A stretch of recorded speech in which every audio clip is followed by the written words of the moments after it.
자, 여러분 시작해 보겠습니다. 먼저 공고문부터 다시 한번 조금 살펴보고요. 오늘 자소서 문항 1번, 2번 문항에 대해서 함께 살펴보도록 하겠습니다. 자, 먼저 공고는 여러분들 다 보셨을 거예요. 그런데 이게 지금 처음 시작하는 그 비전공자분들 같은 경우는 잘 보셔야 돼요. 은행별로 직무가 좀 다르게 나와요. 그래서 그런 것들을 잘 살펴보시고 지금 신한은행 같은 경우에는 23일 목요일 연휴가 끝난 다음 여러분들 쉬지도 못하겠어요. 추석 때 열심히 자소서 작성해야 되겠죠, 뭐. 그래서 그 다음날 6시까지니까 적어도 연휴 때까지는 마무리를 하는 게 저는 개인적으로 좋을 것 같고요. 신한은행 같은 경우는 지금 두 가지 직군이죠. 기업금융과 WM. 기업금융과 WM 이렇게 직군을 뽑는데 이 직군에 대해서 여러분들이 어느 정도 이해를 하고 자소서를 작성하는 게 굉장히 저는 좋을 것 같다. 그리고 저는 개인적으로 기업금융과 지금 WM이 두 가지 직무로 나눠져 있지만요. 나중에 가면 이 두 개의 직무를 같이 아는 사람이 훨씬 더 세일즈를 잘할 확률이 높고요. 나중에 좀 더 높은 성장의 관리자로 올라갈 수 있는 확률이 높아져요. 그래서 물론 우리가 처음에 직무를 선택할 때는 기업금융이다, WM이다 이렇게 나눠서 생각할 수 있지만 이런 것들 어떻게 하면 융화시킬 수 있을지 그 방법에 대해서도 한번 고민해 보시면 나중에 면접장에 가서도 여러분들이 굉장히 차별화를 시킬 수가 있어요. 신한은행 채용 보시면 예전에 보시면 기업 금융 안에 좀 WM으로 또 선발한 적도 있었단 말이에요. 결국 이러한 것들은 유연하게 조직에서 원하는 대로 이러한 것들을 컨트롤할 수 있는 그러한 인재가 필요한 거고 지금 당장 여러분한테 적용되는 게 절대 아닌 만큼 너무 이분법으로 생각할 필요는 없다. 단지 우리가 직무를 지원할 때 내가 어떠한 장점으로 이 직무를 선택하냐 그런 것은 충분히 고민을 해보셔야 되겠지만 여러분들 차별화를 하기 위해서 뭐다? 무슨 전략? 복합 전략 기업금융과 WM을 내가 다 할 수 있는 그리고 왜 필요한지 그런 것들을 스스로 한번 찾아보시면 좋을 것 같습니다. 자, 그리고 제가 여기서 나왔지만 채용 인원이 빵빵빵으로 돼 있어요. 그래서 저 놀랐어요. 이게 지금 100명을 넘게 뽑는다는 건지 모르겠는데 일단 타은행보다 상당히 높기 때문에 역시 신한은행이야. 제가 항상 매식경에서 강조하죠. 신한은행의 장점을 저는 굉장히 많이 봤기 때문에 그래서 여러분들이 꼭 전 잘 됐으면 좋겠습니다. 자, 내용 보시면 지원서 접수 이렇게 되고요. 필기시험 그 다음에 1차 면접은 온라인으로 진행됩니다. 온라인. 그래서 직무 적합도 중시이기 때문에 여러분들이 지금 면접을 하실 때요. AI 면접 한 번도 안 본 친구들은 굉장히 헷갈릴 수 있잖아요. 반드시 화상으로 모의 면접이라도 꼭 연습을 해보세요. 이런 것들이 여러분들이 나중에 긴장하지 않게 하는 힘이 될 수 있으니까요. 기출문제 모의고사 필요한 건 전혀 없어요. 여러분들 면접 때. 그래서 유형을 그거는 익히면 되는 거고 AI 면접이든 아니면 일반 화상 면접이든 꼭 한번 해보셔라. 그리고 2차 면접도 지금 인성 면접으로 이렇게 진행이 된다는 점 참고해 주시고요. 자, 우대사항을 한번 보세요. 제가 기업은행 때도 말씀드렸지만 지금 이런 것들을 확인해 보면 이제 나중에 좀 준비 방해 보이거든요. 그러니까 우대 사항도 지금 신한은행 같은 경우에는 AFPK하고 CFP 여신심사규 이런 게 다 지금 다 동일하다고 지금 돼 있죠. 기업은행 같은 경우는 그게 차이가 있었잖아요. 그래서 이런 것들을 좀 보시고 공동채용 박람회는 무조건 하는 게 낫다. 제가 봤을 때 그런 것 같아요. 그래서 요거 내용들도 한번 쭉 보시면서 이왕이면은 여기 제가 써놨지만 AFPK를 취득하는 것도 하나의 다음 방법되는 굉장히 좋은 방법이 될 수 있다는 거죠. 그래서 여러분들이 아무쪼록 이러한 내용들을 잘 한번 해보시고 남은 기간 이제 자소서를 작성하시는데 지금 자소서를 작성하시면서 고민이 되는 친구들 분명히 있을 거예요. 무슨 고민이냐? 나는 비전공자야. 그리고 사실 은행이 어떻게 돈을 버는지도 몰라. 사업 구조가 어떻게 되는지도 몰라. 그러니까 지원 동기가 안 나와. 막 이런 게 계실 건데요. 제가 다시 한번 제 수업 링크를 걸어드릴 테니까 요거 잘 보세요. 제가 홍보를 사실 거의 안 했거든요. 근데 얼리버드 특가가 계속적으로 지나가면은 이게 학생들한테 오히려 더 혜택이 안 돌아가기 때문에 제가 오늘은 조금씩 계속 말씀드린 거예요. 영상마다. 그래서 이게 지금 얼리버드 특가가 이게 지금 9시간 남았기 때문에 여러분들이 저렴한 가격에 저는 이런 것들 이용하면 좋다고 생각을 해요. 제가 여기에서 이 강의를 런칭한 이유도 오프라인 수업이 이제 너무 비싸고 하다 보면 학생들이 조금 이제 힘들 수 있기 때문에 적은 금액으로 이렇게 효율적으로 본인이 잘 하기만 한다면 괜찮거든요. 그래서 커리큘럼 반드시 보시고요. 반드시 보시고요. 취업 시장의 프로세스, 그다음에 지원 동기 입사 포부, 그다음에 지금 여러분들이 은행 취업을 하고 있지만 은행과 증권사, 보험사, 공기업 어디가 괜찮을까 그 선택 기준, 그다음에 합격한 사람들, 제가 합격한 현직자들한테 교육을 했던 은행의 현실 왜 은행을 신뢰할 수밖에 없는가? 은행은 어떻게 돈을 버는가? 은행은 이렇게도 돈을 번다. 비이자 수익이 뭐냐? 이런 것들에 대해서 어디에서도 여러분들이 들어볼 수 없었을 거예요. 그래서 이런 기회를 잘 잡아서 여러분들이 잘 작성을 해봤으면 좋겠어요. 그래서 짧게 필요하신 분들은 설명란에 그 링크 타고 들어가서 하시면 되고 1번 내용 한번 보도록 하겠습니다. 제가 항상 자소서 작성하기 전에 항상 우선순위 말씀드리잖아요. 신한은행 같은 경우 지금 총 4개의 문항이죠. 4개의 문항. 그러니까 막 문항이 많은 게 아닌데 결국 이 많은 문항이 아니지만 결국 중요하게 물어보는 그런 포인트들이 있어요. 제가 그 수업을 하면서 항상 한 2년 전부터 강조했던 게 있거든요. 앞으로 자소서의 트렌드는 얘들아 변할 거야. 그리고 너희들도 현직자가 돼서는 반드시 이러한 것들을 지금 생각해 봐야 된다. 그래서 그런 연습들을 지금 신문으로 같이 이렇게 해봐야 된다라고 했던 게 뭐냐면 이 기어 포인트예요. 기어 포인트, T 포인트, T 포인트. 즉 지금의 은행 취업 자소서는 트렌드는 결국 기여할 수 있는 T 포인트, 기여 포인트를 내가 얼마나 잘 작성했느냐, 얼마나 잘 생각하고 고민했느냐에 따라서 면접 때 굉장히 많은 것들이 달라질 수 있다. 자, 최근 자소서 트렌드가 이제는 내가 그냥 생각을 해야 되는 거예요. 예전에는 그냥 공부만 하면 됐지만 지금 그게 아니라는 거예요. 똑같은 면접장에 갔다고 한다면 이 지원자가 얼마나만큼 이 산업에 대해서 이해를 했는지, 그리고 현장에서 뭘 했는지, 현장 경험이 당연히 대학생도 없잖아요. 그럼 어떻게 적용을 시켜봤는지, 뭘 해봤는지를 굉장히 잘 물어볼 수밖에 없어요. 이제 그런 것들을 잘 하기 위해서 항상 어떠한 걸 하던 간에 기업 포인트라는 걸 생각을 해야 돼요. 지금 그 기업은행도 나오고 신한은행도 나오지만 항상 마지막 문항 정도에 보면 여러분들한테 어떠한 생각을 물어보고 있는 거죠. 근데 그 생각을 물어보는 거는 이중적으로 물어보고 있는 거예요. 하나는 여러분들한테 어떻게 보면 평가자 입장에서 물어볼 수 있는 거고, 또 하나는 여러분들 같은 젊은 MZ 세대들한테 다양한 아이디어의 의견을 물어보는 거예요. 그래서 이 두 가지는 기업 입장에서 갖고 가면 나쁘지는 절대 않은 거거든요. 근데 여기에 만약에 나만의 정확한 논리와 이 산업을 읽는 눈, 그리고 이 직무 흐름에 대한 이해를 정확하게 이해하고 나만의 소신대로 그런 것들을 글에서 표현하고 면접장에서 표현한다. 그러면 제가 봤을 때 아무런 스펙, 물론 스펙 중요하지만 동등한 조건이라고 한다면 무조건 이런 것들을 잘 말할 수밖에 없는 친구가 합격이 될 수밖에 없어요. 그거는 앞으로 취업 시장이 계속 변하든 어떻게 되든 인원을 적게 뽑든 많이 뽑든 이렇게 무조건 변할 수밖에 없을 거예요.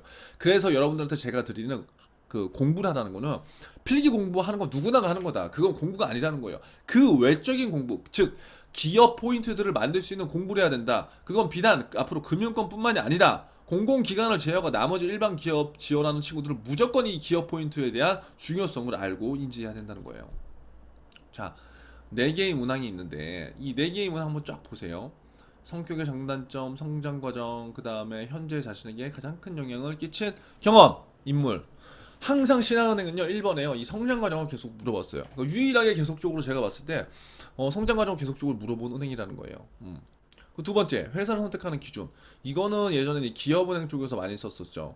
그러니까 이게 지금 뭐 어디 은행이든지 이게 나왔다고 해서 뭐가 달라질 게 있나요? 회사를 선택하는 기준이 기업은행이나 신한은행에서 나왔던 거랑 삼성에서 나왔던 거랑 내가 다르게 작성하면 될까요? 아니죠, 여러분. 그러니까 이런 거에 주관이 흔들리면 안 된다는 거예요. 회사를 선택하는 기준은 나만의 기준이 있는 거예요. 그 기준이 많은 기준들 중에 내가 이 회사를 선택한 이유를 정확하게 이해해야 되는데 대부분 그런 것도 고민하지 않은 채 지금 들어가다 보니까 지원 동기가 안 나오는 거예요. 똑같죠. 지원 동기, 지금 펼치고 싶은 꿈. 세 번째, 최근에 지원자가 목표를 달성하고자 노력했던 사례. 그 다음에 느낀 점. 그 다음에 4번, 마지막 문항 보시면 제가 나온다고 했죠. 디지털 전환이 가속되고 있는데 이러한 상황 속에서 향후 은행 산업이 어떻게 변화할지 이거는 정말 제가 지금 링크 다시 올려드릴 테니까 제가 그 매식경 올려드리는 거 진짜 10개만 보세요. 그러면 은행 트렌드, 그 다음에 꼭 은행뿐만 아니라 다른 산업에 연관돼서도 할 수 있는 것들을 분명히 알 수가 있어요. 그래서 제발 여러분, 여기에서 제가 그 모든 것들을 얘기해 줄 수가 없잖아요. 이러한 노력들은 여러분이 해야 된다는 거예요. 이런 것들을 찾지도 않은 채 정답만 요구해서 내가 그 자소를 쓴다. 그거는요 절대 면접에서 좋은 결과를 낼 수 없어요. 그리고 두 번째, 변화된 환경. 그러니까 내가 은행 산업이 지금 관심이 없었어. 그럼 지금부터라도 관심을 가져야지 여러분들이 취업을 할 수 있다는 거예요. 그리고 올바른 금융으로 성장할 수 있다는 거고요. 그럼 알아야죠. 두 번째, 변화된 환경에서 은행원으로서 필요한 역량과 본인이 갖춘 역량을 비교해라. 자, 이것도 꾸준하게, 그럼 이러한 문항 자체가 제가 문항에서 설명을 해드리겠지만 트렌드를 아는 거죠. 예전에는 이랬는데 지금은 이래. 그 고객이 이렇게 변했으니까 예전에는 이런 영향도 필요했는데 지금 이런 영향도 필요해. 그걸 내가 인지를 해야 되는 거예요. 저는 또 한 번 이번 공고 그다음에 자소서 문항을 보면서 신한은행이 더 좋아졌어요. 왜? 문항 자체가 보세요. 디지털 전환이 가속되고 있다고 했지만 디지털로 어거지로 끌어내지 않았다고요. 지금 일반적인 영업 직군을 노리는 친구들은 굉장히 디지털 때문에 스트레스 받거든요. 그런데 이 문항은 굉장히 은행 측에서도 중요한 문항이거든요. 그런데 은행 산업에 대한 얘기를 풀었어요. 그리고 변화된 역량으로 풀었고요. 이런 것들은 제가 봤을 때 굉장히 좋아요. 저는 제가 신한은행하고 연관이 없는데 괜히 이런 것들이 좋은 것 같아요. 자, 그래서 한번 볼게요. 자, 그럼 우선순위는 이제 4개의 문항인데 기업은행처럼 복잡하진 않고요. 딱 두 가지예요. 자, 2번과 지금 4번을 제가 동일 비율로 노력한 거예요. 왜? 2번 회사 선택하는 기준이 무엇이냐, 그 다음에 지원 동기, 펼치고 싶은 꿈, 입행호 포부는 로얄티를 강조할 수 있는 문항이다. 제가 지겹도록 설명했죠. 이거는 무조건 잘해야 되는 거다. 이거는 시대가 변해도 내가 그 회사를 들어가는 입장에서, 평가받는 입장에서 이건 무조건 잘해야 되는 거다. 듣는 사람 입장에서도 뭐예요?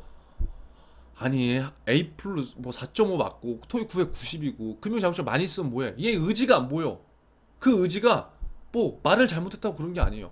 이 회사에 관심이 없는 게 느껴지는 순간 그 지원자의 매력은 떨어질 수밖에 없다는 거예요, 여러분. 실무적인 인재를 원한다며요. 여러분이 그런 인재가 되시자고요. 그러면 자소서 문항 4개 중에 뭘 집중해야 되는데, 첫 번째 2번, 그 다음에 4번. 2번, 4번 결국 뭐예요? 나의 생각을 요구하는 거라고. 생각을 하지 않고 그냥 받아먹기식의 수업을 받고 받아먹기식의 공부 달달달 외우는 것을 하면요, 여러분 지금 금융 환경에서 취업하기 진짜 힘들어요. 이거 진짜 꼭 알아두세요. 여러분 취업을 놓고 떠나서요, 앞으로 현장에서도 이제 그러할 거고요. 그래서 제가 이렇게 좀 세게 말씀드리지만 2번, 4번에 대한 고민을 끊임없이 해라.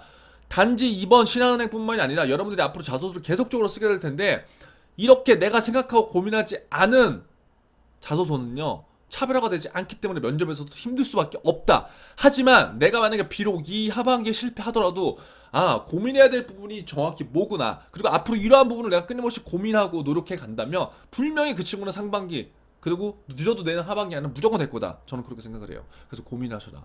그래서 그 우선순위는 2번과 4번, 이 핵심적인 문항이 우선순위고요. 1번과 3번은 후순위라는 거예요. 이해되셨죠? 그래서 신한은행에 관심이 조금 더 있었던 학생, 그 다음에 은행산업 시험 준비를 하는 학생들은 2번, 4번에 좀 더 집중을 해주는 게 저는 맞다고 봅니다. 그렇다고 해서 1번, 3번이 안 중요하다는 소리가 아니에요, 여러분. 중요해요. 그런데 거기에서 이제 우선순위를 제가 나눠드리는 겁니다. 자, 1번 문항 한번 같이 볼게요. 성격의 장단점과 성장 과정, 큰 영향, 그 다음에 내가 인생을 살면서 큰 영향을 끼친 사건, 인물. 자, 본인 성격의 장단점 및 성장 과정을 간략하게 기술하되 현재의 자신에게 가장 큰 영향을 끼친 경험, 사건, 인물 등을 포함해서 기술하라. 자, 문항의 의도는 여러분 뭐겠어요? 요즘 스펙이 너무 좋아졌어, 기업 입장에서는. 그래서 서류 심사도 하고 필기 시험도 보고 뭐 괜찮은 재원이라고 해서 면접 때 딱 왔는데 본인의 장점과 단점이 뭐예요? 라고 물어봤는데 장점은 엄청 청산유수처럼 말하는데 단점은 몰라. 그럼 본인 살면서 힘들었던 적이 뭔가요? 뭐 이런 거. 여러분, 이런 거예요. 이게 무슨 상황이냐면, 뭔가 공부는 되게 많이 하고 지식적으로 스펙적으로 굉장히 상향평준화가 됐음에도 불구하고 본질적으로 이 사람을 평가하고자, 조직적인 측면으로 기업에서는 이제 평가를 하고자 할 때 이 사람이 진짜 궁금할 거잖아요. 근데 야, 너는 누구야? 너는 어떤 사람이야? 너는 어떨 때 기뻐? 너는 어떨 때 제일 슬퍼? 이런 것들에 대해서 그냥 통상적인 질문을 하더라도 그거에 대해서 답을 못 해버리는 상황들이 많이 발생된다는 거죠. 정말 웃긴 상황이잖아요. 하지만 우리 취준생 입장에서는 그 모든 것들을 다 공부와 학습으로서 우리가 지금 이런 것들을 다 생각하고 있기 때문에 그런 것들을 그냥 정상적인 질문도 우리가 한번 필터를 걸어서 이렇게 얘기를 해버린다는 거죠. 그래서 이런 것들은 너무 문항의 의도에 치우칠 필요 없다. 하지만 단 중요한 건 이 문항을 낸 의도는 명확합니다. 뭐냐? 당신 지원자 본인에 대해서 좀 충분히 고민해봐라. 나를 알고 적을 알자. 이게 제가 왜 적었냐면, 여러분 영업을 하든 조직 생활 하든 나를 알아야지 상대방을 알 수 있는 거잖아요. 그런데 나를 모르는데 내가 어떻게 상대방을 설득을 하고, 내가 모르는데 어떻게 관심 없는 상대방한테 이런 것들이 매력 있다고 얘기할 수 있나요? 절대 없어요. 그래서 여러분들이 만약에 나에 대한 지금 아직도 강점이 약점을 모르는 친구들 분명히 있을 거예요. 이거는요, 여러분이 인생을 살면서 굉장히 중요한 거기 때문에 충분한 고민을 해보는 시간이 반드시 필요하다. 근데 그거를 책을 피고, 야, 나 오늘 내 강점 공부할 거야, 이거 아니잖아요. 왔다 갔다 이동할 때 핸드폰 보지 말고, 핸드폰 보지 마시고, 여러분들이 이렇게 한번 고민을 꾸준하게 해보는 연습들을 하시고요. 여러분들의 솔직한 이야기를 좀 듣고 싶은 것도 있어요, 면접관들이. 그래서 그럴 때 이런 것들을 여러분들이 진짜 좀 얘기를 해주면 어떨까. 여기서 저는 정말 말 솔직하게 뭐 이러한 어려움이 있었어요가 아니라 팩트에 기반한 정확한 사례, 거기에서 그리고 내가 뭘 배웠는지, 그리고 어떠한 영향이 있었는지만 정확하게 짚어주면 된다는 겁니다. 자, 작성 포인트는요, 여러분 성격의 장점 단점을 적을 때요, 장점은 너무나 모두도 다 잘 얘기해요. 그리고 면접 때도요 너무나 다 얘기해요. 근데 면접관이 믿을까요? 다 잘났다고 하는데요, 안 믿어요. 여러분이 한번 생각해 보세요. 그래서 장점을 장점은 여러분들이 제가 안 봐도 지금 잘 작성한다고 생각이 돼요. 그래서 장점을 막 더 잘 작성하자 하려고 하지 말고, 핵심 사례, 그 장점의 사례에 맞는 사례를 좀 잘 한번 선정해 보시고요. 중요한 건 성격의 장단점에서 장점보다 더 중요한 것보다 단점을 발견하는 거다. 근데 어떠한 친구들은 단점을 없다고 해버려. 그리고 애매모호해버려. 이게 무슨 말이냐면, 저는 꼼꼼해서 느려요, 뭐 이런 거 있잖아요. 아니, 단점을 쓰라고 했는데 그럼 꼼꼼해서 느린 거면 꼼꼼한 거야, 느린 거야? 아니, 둘 중에 하나를 얘기해줘야죠. 안 그래요? 그런데 이거를 왜 취준생 입장에서 못하냐? 내가 이 느려요라고 써버리면, 아, 내가 느리다고 찍힐 것 같으니까 이게 불합격을 줄 나한테 요소라고 생각하는 거야. 절대 아니에요, 여러분. 만약에 그런 기업이 있다면 가지 마세요. 이해되셨죠? 그러니까 그렇게 쓰면 안 된다고. 왜 그렇게 쓰면 안 되냐? 문항에 넣은 건, 자, 유재석이라는 연예인도 단점이 없을까요? 있겠죠. 그렇게 완벽한 사람들도 단점이라는 게 존재하잖아요.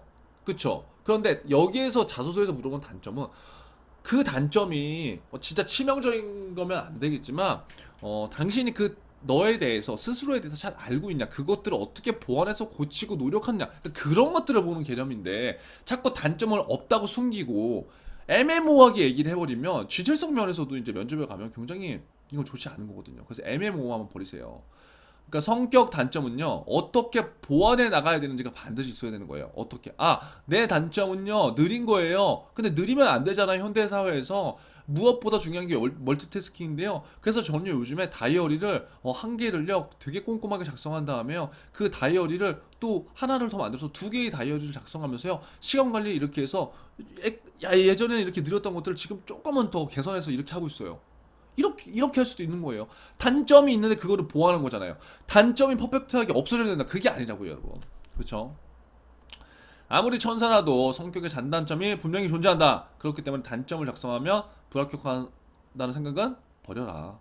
그리고 성장 과정을 여러분 작성할 때, 물론 이건 여러분 다 아시겠지만, 내가 어떠한 환경에서 자랐다 그거 작성하는 건 절대 아닙니다. 그렇죠? 그리고 시간 순서대로 작성하는 게 아니에요. 여러분들이 지금 어렸을 때부터 지금 뭐 25살, 뭐 27살, 8살, 30살까지 본인한테 영향을 준 사건, 경험, 인물 분명히 있을 거라고요. 한 명씩은 분명히 작은 변화가 있어요. 그거에 관련된 얘기를 써주는 거예요. 근데 이때 제가 지금도 자소서를 또 몇 개 봤지만, 금융영업이라고 해서 어거지로 막 서비스에 대한 얘기, 사례를 집어넣고요, 영업력을 강조하기 위해서 소재 선택을 하는 친구들이 있더라고요. 근데 그게 아니에요. 그렇게 어거지로 끌어내줄 필요가 없는 거예요. 무슨 말씀인지 알겠죠? 인생을 살아가면서 여러분 누구나 한 번쯤은 작은 변화가 있기 마련입니다. 근데 우리가 그걸 놓치고 있었던 거예요. 그래서 그 사례를 여러분들이 한번 고민해서 잘 선별해서요, 내가 그 사례를 토대로 해서 어떻게 내가 변하고 바뀌고 느끼게 되었는지, 이게 알맹이라고. 어떻게 내가 변하고 바뀌고 느끼게 되었는지, 그리고 이러한 부분이 앞으로 신한은행에 어떠한 기여를 할 수 있을 것인지, T포인트, 이게 핵심이라는 거예요. 이해되셨죠? 마지막으로 2번 확인하고 넘어갈게요. 노편집이기 때문에 그냥 제가 조금 텀이 있어도 여러분 이해를 해주세요. 그리고 질문을 남겨주시고요. 자, 2번 제가 굉장히 중요하다고 하는 문항입니다. 누구한테 얘기하더라도 자신있게 얘기할 수 있어요. 본인이 회사를 선택하는 기준이 무엇이며 신한은행을 지원한 동기와 본인이 펼치고 싶은 꿈이 무엇인지 구체적으로 기술하라. 근데 이게 어려울 수밖에 없거든요. 그쵸? 처음 하는 친구들은. 그럼 처음 하는 친구들은 어떻게 해야 되느냐? 아우, 은행 자소서 너무 어려워. 안 할래. 이게 아니죠. 그렇게 한다면요. 포기하세요. 포기해야 돼요. 그러면 뭐 어떻게 해야 되느냐? 아, 내가 지금 이게 안 돼 있지. 당연한 거야. 내가 왜? 나 비전공자야. 그리고 금융산업에 별로 관심이 없었어. 근데 이번에 자소서를 쓰는 계기로 해서 한번 금융산업에 대해서 이해를 해볼까? 그리고 매식경을 꾸준하게 한번 봐볼까? 그리고 신문을 읽어볼까? 그 자소서를 써보니까 진짜 쓸 말이 없네. 내가 왜 지원 동기를 못 쓰는 거지? 첫 번째, 관심이 없었던 거야. 두 번째, 금융에 대해서 몰랐던 거야. 세 번째, 내가 금융산업에 뭘 하는지조차 지금 모르고 있어. 그러면 이 문제점을 알게 되면 어떻게 해야 돼? 내가 자소서를 못 썼으니까 앞으로 이런 것들을 보완해서 이걸 이 부족한 부분을 한번 채워나가 보자. 그럼 다음 자소서, 다음 기업의 자소서 썼을 때 어느 정도 보완되겠지. 이러한 생각을 해야 된다는 거예요, 여러분. 그냥 유튜브를 보고 그냥 학원 강의를 들으면서 자, 지원 동기는요 이렇게 ABC 쓰세요. 신한은행은 조직적 인재를 좋아하고요, 신한은행은 변화와 혁신을 뭐야, 변화와 혁신을 좋아하는 인재입니다. 그래서 이런 것들을 이렇게 맞췄어요. 이런 거 하지 말라는 거예요, 제 말은. 이런 거 말장난 하지 마시는 거예요, 말장난. 본질은, 취업의 본질은 그 회사에 대해서 좋아해야 되고 그 회사 산업에 대해서 이해를 하는 게 본질이다. 근데 그거를 내가 1도 안 한 채 그냥 글로서만 승부하고 말로서만 승부하려고 하는 것 자체는 엄청난 욕심이라는 거예요. 이건 제가 뭐 뼈를 때리지만 어쩔 수가 없어요. 그래서 이번 문항은 여러분들 이거는 지금도 중요하지만 앞으로도 굉장히 중요한 문항이기 때문에 여러분들이 잘 신경 써주시고요. 자, 문항의 의도는 이거예요. 맹목적으로 지원하지 마. 조금이라도 납득이 가는 좀 지원 종기를 만들어. 차라리 신한은행 측에서는. 왜? 너무나 많이 지원하니까. 지원자가 이번 문항 같은 경우에는 금융산업이라든가 신한은행에 관심이 있었는지를 조금이라도 좀 표현을 해주면 좋을 것 같다는 거죠. 왜? 대부분 비슷비슷하니까. 대부분 은행 한 번 갔는데 그 은행원이 친절해서 내가 그 은행에 지원했대. 이런 게 많거든요. 그 말이 안 되잖아, 이거는. 물론 진짜 말이 될 수도 있는데 대부분 그렇게 쓰기 때문에 이게 뭐가 좋다 나쁘다 그런 것들을 잘 알 수 없는 거예요. 그래서 좀 더 알맹이를 찾아가야 되는 거예요, 여러분. 자, 작성 포인트는요. 요거예요. 제가 그 뭐야, 지원 동기 작성 방법 세 가지 있잖아요. 요거는 기업은행 때도 제가 해놨었고, 제 면접 중대장 유튜브 채널 보면은 요거는 무조건 나오는 거니까 이건 그냥 보세요. 이건 시간 관계로 제가 더 이상은 하지 않을게요. 자, 회사 선택 기준이라는 거는 신한은행에서 저는 본지 좀 된 것 같은데 기업은행에서 좀 나왔었거든요. 그런데 회사를 선택하는 기준을 물어봤다는 거예요. 근데 여러분 뭐 기출 문제는 상관이 없어요. 여러분들의 목적이 중요한 거죠. 자, 보세요. 제가 문단 같은 거 구성 얘기는 안 하는데 그래도 이게 세 개가 있는데 어떻게 써야 될까 이런 것들을 또 물어보는 친구가 있더라고요. 그래서 뭐 이렇게 한번 해보는 것도 나쁘지 않은 것 같아요. 문장은 그 문단 자체를 지원 동기와 입행업 후보 이렇게 두 개로 나눠서 여기 예를 들어서 여기 지원 동기 하나, 밑에 입행업 후보 이렇게 이제 갖고 가도 나쁘지 않다는 거죠. 이거 지금 예시예요, 예시. 그 자소서 피드백을 한 친구가 이걸 물어보길래 제가 이거 어떻게 이런 거를 얘기해 줘야 되지? 내가 이제 그런 생각을 하면서 그래 이럴 수도 있겠다라는 생각을 해서 제가 이제 말씀드린 거거든요. 근데 이 문단을 나누는 거 크게 중요한 건 사실 아니에요. 내용이 중요한 거지. 꼭 답이 없는 거니까 여러분들 그 상황에 맞춰서 해보면 되고요. 그리고 이 지원 동기 안에 여기 안에 내가 회사 선택하는 기준이 들어가면 저는 더 좋을 것 같아요. 그렇죠? 그러니까 어떤 친구는 지원 동기, 회사 선택 기준, 입행업 보고 이렇게 나눠 쓰려고 하는데 결국 지원한 동기가 내가 회사를 선택한 기준이 될 수 있는 거니까 지원 동기 안에 이거를 포함시키는 것도 나쁘지 않다. 그래서 요거는 그냥 참고만 해주시면 좋을 것 같습니다. 지원 동기 작성 방법은 제가 분명히 말씀드렸어요. 인성적, 경험적, 그 다음에 회사 이슈를 활용해서 그거 꼭 참고해 주시고요. 제가 항상 얘기하지만 신한은행의 경우 강점이나 타은행의 이슈보다 훨씬 더 많은 이슈가 있어요. 매식경에서 신한은행 기업 분석표 보세요. 제가 친절히 여기에 샘플로 하나로만 올려드릴 테니까 기업 분석표 몇 개라도 보시고 적용을 시켜보시기 바랍니다. 몇 분이죠? 24분. 그리고 제발 누구라도 작성 가능한 지원 동기를 작성하지 마세요. 아까 제가 얘기했던 대로 뭐 은행원 한 명을 보고 첫 통장을 가입한 은행이 신한은행이었다. 거기에서 뭔가 좀 더 파생되는 게 있으면 되는데 진짜 누가 보더라도 평범한 거 있잖아요. 그러면 참여라 자체가 안 돼요. 정 안 되면 뭘 해야 돼요? 회사라든가 산업 직무유시 끄집어내세요. 어디서 끄집어 본다? 매식경에서 본다. 제가 링크 걸어 드렸다. 요거만이라도 참고하세요. 그리고 지금 또 많이 나오는 질문 중에 하나가 뭐냐면 학생들이 소재에 굉장히 많이 신경을 쓰더라고요. 우리 중대원들, 우리 중대원들은 이러지 맙시다.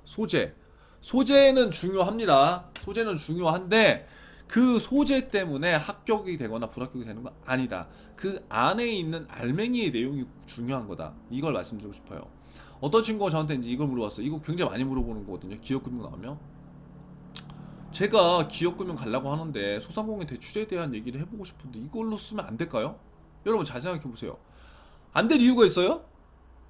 안 될 이유는 없죠. 그런데 그냥 막연하게 소상공인 대출 때문에 지원했다 이러면 말이 안 되죠. 하지만 최근에 이슈를 끄집어내서 소상공인 대출로 갖고 가면 그게 이슈 될 수 있겠죠. 어떻게 되느냐? 요즘 시장 상황이 굉장히 코로나 이슈도 그렇고 굉장히 이런 경제가 좋지 않은 상황에서 특히나 신한은행은 소상공인과 그 다음에 많은 가계 자금이나 이런 것들을 저금리로 한도를 많이 이렇게 해주면서 경제 활성화가 되게끔 이렇게 도와주는 모습들을 봤다. 그 안에 우연히 우리 지인이 있었고 그 지인도 신한은행의 이런 도움을 받아서 지금 어떠한 사업을 이렇게 잘 하고 있다. 예를 들어서 그럼 이렇게 계속해서 내가 소상공인이나 가계 대출에서 관심을 갖다 보니까 최근에 이슈들이 대출로 인해서 집을 구매하고도 들어가지 못하는 사람들도 발생되고 대출이 필요하지만 돈을 못 받는 사람들도 발생된다는 현실들을 내가 알 수밖에 없었다. 이러한 사실들을 내가 스스로 공부해 보면서 아 정말 여신이라는 것은 굉장히 중요하고 그 규모가 소상공인이든 아니면 기업이든 그런 것들을 따지는 것이 아니라 돈이 필요한 사람들한테 조금 더 이러한 돈을 자금을 잘 제공해 주는 것도 금융기관의 하나의 역할이라는 생각을 많이 갖게 되면서 신한은행의 이러이러한 발전과 이러이러한 사업 방향을 보면서 내가 꼭 신한은행에서 이러한 여신 담당을 어떻게 보면 좋겠다는 생각으로 나는 지원했다. 뭐 예를 들어서 제가 지금 이거 글짓기 한 거잖아요. 글짓기. 이러한 나만의 히스토리를 끌고 와야 된다고요. 히스토리를 몰라. 그럼 어떻게 해야 돼요? 히스토리를 할 수 있는 여러분 힘을 길러야죠. 힘을 어떻게 기른다? 제가 링크에 연결드린 대로 제 온라인 클래스 들어오셔서 거기에 미션을 20개 달성해보세요. 생각해봐야 된다고. 이거 남들이 누가 이렇게 가르쳐 주는 게 아니에요. 그 미션 달성하시면서 어떻게 해야 돼요? 제가 그것들을 확인해 드릴 거예요. 다 피드백은 못 드리지만 중요한 것들은 제가 미션을 달성한 것들을 확인해 드린다고. 그러면서 여러분만의 히스토리를 만들어가야 된다는 거예요. 그래서 중요한 건 소재에 여러분들이 너무 신경을 쓰는 게 아니라 그 내용, 살을 어떻게 풀어서 작성하는지가 중요하다. 이게 이해되셨죠? 그 다음 회사 선택 기준을요 여러분 남을 따라서 절대 작성하지 마세요. 남을 따라서. 이게 무슨 말이냐면 어떤 사람은 회사 선택 기준을요 어떤 사람은 회사 선택 기준을요 나의 비전, 꿈 이런 걸로 회사 선택을 하는 친구들이 있어요. 그리고 직무에 대한 뭐 발전, 그 다음에 산업, 그 다음에 조직적인 측면 이런 걸로 하는 친구도 있어요. 또 어떠한 친구는 돈 때문에 하는 친구도 있다는 거예요. 청렴, 가치, 변화, 혁신. 보세요. 너무나 많잖아요. 근데 이게 회사 선택 기준이 어떠한 것이다. 정답이 있어요? 없어요? 없어요. 그런데 저한테 또 많이 물어보는 친구들 중에 하나가 이게 있어요. 쌤, 저 진짜 저는 회사 선택 기준이 돈인데 이렇게 쓰면 떨어지겠죠? 그래서 제가 물어봐. 왜?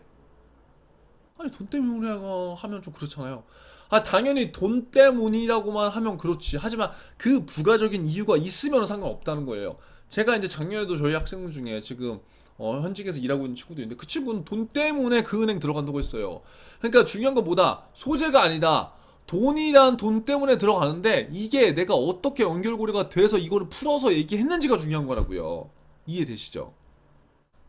우리가 항상 고민하는 건 소재인데 소재보다 더 중요한 건 이 내용을 어떻게 풀어가느냐 그 내용이 더 중요하다. 그리고 마지막으로 지금 시간이 많이 됐는데 이팽호 포부 펼치고 싶은 꿈 이거 제가 수도 없이 얘기했잖아요. 이거 안 되면 뭘 봐야 된다? 조직도 봐야 된다. 그 다음에 세부 직무 확인해야 된다. 그리고 안 되면 은행 내 커리어 개발을 어떻게 할 수 있는지 그리고 연도별로 끊어서 하는 방법 숫자별로 하는 방법, 그 다음에 나는 차라리 어떠한 전문가가 되겠다. 그러니까 이런 걸 하려면 대략적으로 내용들을 알아야 된다는 거예요. 비자, 수익이 뭐고, 은행의 조직 구조가 어떻게 되고, 사업이 어떻게 되고, 이거를 조금이라도 알면 여기에 쓸 말이 있겠죠. 근데 이거를 하나도 모르니까 지금 쓸 수가 없을 수밖에 없는 거예요. 이거 너무나 당연한 거라고요. 누구 하나가 누구 가르쳐 주지 않았기 때문에 그런 거예요. 여러분들 잘못된 게 아니라. 그렇다고 한다면 매식경을 보셔서 이러한 내용들을 아시면 되고요. 아까 얘기한 지금 온라인 클래스 그거 보시면 이런 것들도 어느 정도 해결될 수 있어요, 여러분. 지금 온라인 클래스가 제가 1편만 지금 나왔고 2편은 자소서 면접이 나올 건데 아무튼 지금 나온 건 여기 있지만 이것만 보시더라도 여러분 충분할 것 같아요. 그래서 오늘 제가 기업은행 아니라 신한은행 1, 2편 했는데요. 문항문서 지금 여러분 우리가 이제 계속 자소서를 써야 되잖아요. 그러니까 요 방향 설정, 그 다음에 틀을 잘 갖춰 놓으셔야 돼요. 그리고 지금부터 면접 연습을 반드시 해야 됩니다. 그래서 아무쪼록 이번 추석 연휴 힘들겠지만 모두 다 힘내고, 저도 지금 늦었지만 제가 지금 연휴 첫날에 하는 이유도 어 제가 이거 원래 이번에 못할 거였는데 어떻게 해서라도 학생들이 조금 이 힘든 시기에 이런 것도 좀 이겨냈으면 좀 좋겠다는 생각으로 제가 하는 거거든요. 그래서 우리 서로 힘내서 아무튼 좋은 결과, 이 힘든 시기에 한 명이라도 좀 좋은 결과가 많이 나왔으면 좋겠습니다. 아무튼 여러분 힘내시고요. 3번, 4번 영상 제가 바로 올려보겠습니다. 여러분 화이팅!